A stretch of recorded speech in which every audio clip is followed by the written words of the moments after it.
Afrique Sport, la matinale du mardi, c'est parti et nous la débutons comme toujours en Afrique, en Algérie plus précisément avec une bonne nouvelle. L'entraîneur de l'USM Blida, Soufiane Nechma, est sorti de l'hôpital France Fanon. Il a été testé négatif au Covid-19 après plusieurs jours d'hospitalisation. Nous avons commencé le traitement avec la chloroquine. Je remercie le personnel médical de cet hôpital qui est très présent aux côtés des patients, a déclaré le technicien algérien il y a quelques jours à la radio nationale. Soufiane Nechma est le premier acteur du football algérien à avoir été testé positif au coronavirus. Pour rappel, la wilaya de Blida est l'épicentre de la pandémie en Algérie. De cette bonne nouvelle, passons à une autre qui pourra ravir les inconditionnels du défunt Pape Diouf. Moins d'une semaine après son décès, les organisateurs de la nuit du football africain ont tenu à rendre hommage à l'ancien président de l'OM. Désormais, chaque année, un trophée portant le nom du Sénégalais sera remis à quelqu'un qui a marqué l'histoire du football africain. Célébré à Marseille, le natif de Dakar a également été honoré dans son pays natal, là où il est décédé du coronavirus mardi dernier. Il était très impliqué dans le développement du football africain et avait le statut de membre d'honneur du comité d'organisation de la nuit du football africain. Ce nouvel hommage permet de célébrer son héritage. Parlons désormais de la situation de Stéphane Biya, présent en janvier dernier à Wuhan, épicentre de la pandémie du coronavirus. L'international camerounais est actuellement confiné à Yaoundé. Le lion indomptable pourrait être privé du début de la saison. Je suis venu au Cameroun faire mon visa pour retourner en Chine, mais les frontières ont été fermées à mon arrivée. Le club m'attend pour reprendre les entraînements le 14 avril. Le championnat redémarre au mois de mai. Les mesures ont été prises en Chine et moi, je suis bloqué au Cameroun parce que le territoire est fermé, a déclaré le capitaine de la sélection camerounaise lors d'une interview à RFI. De Mbia, nous parlons désormais de Sadio Mané qui reçoit de prestigieux éloges. En live Instagram, Erling Haaland a donné le nom du meilleur joueur africain actuel selon lui. Et c'est le Sénégalais Sadio Mané qui l'a choisi pour ses followers. L'attaquant du Borussia Dortmund a répondu à quelques questions, dont celle du meilleur joueur africain de son point de vue.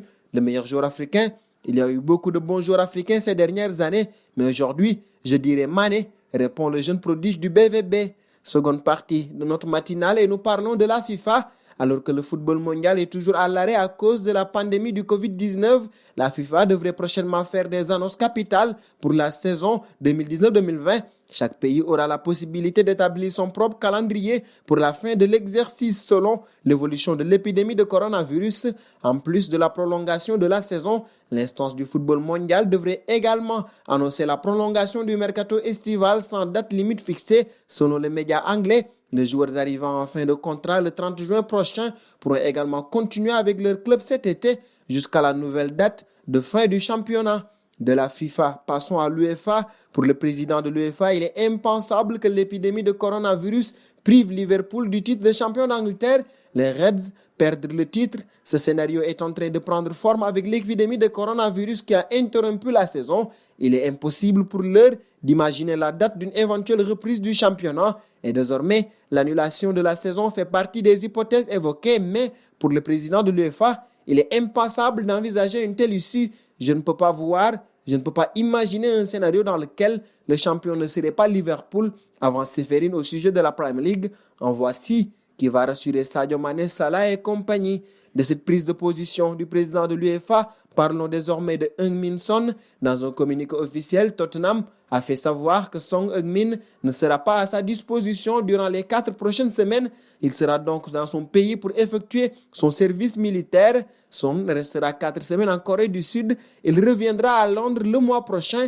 Logiquement, l'ex-joueur de Leverkusen ne ratera aucun match puisque le championnat anglais est à l'arrêt pour une période indéfinie à cause du coronavirus.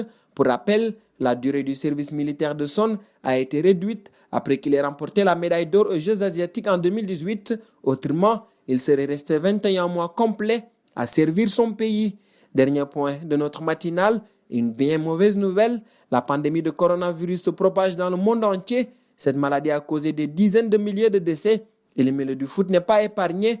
Après Patrick Mboma qui a annoncé la mort de son oncle Achille Essom Moukouri, Pep Guardiola a perdu sa mère ce lundi. La maman du coach espagnol, Salah Carrillo, est décédée à l'âge de 83 ans des suites du Covid-19. Que son âme repose en paix. Et c'est sur cette nouvelle que nous fermons cette matinale de ce mardi. Nous vous remercions de l'avoir suivi et vous donnons rendez-vous demain mercredi pour un nouveau tour des informations phares du monde du football. Abonnez-vous sur la chaîne Afrique Sport pour de nouveaux contenus exclusifs de vos sportifs préférés. N'oubliez pas également d'activer la petite cloche pour ne rien rater.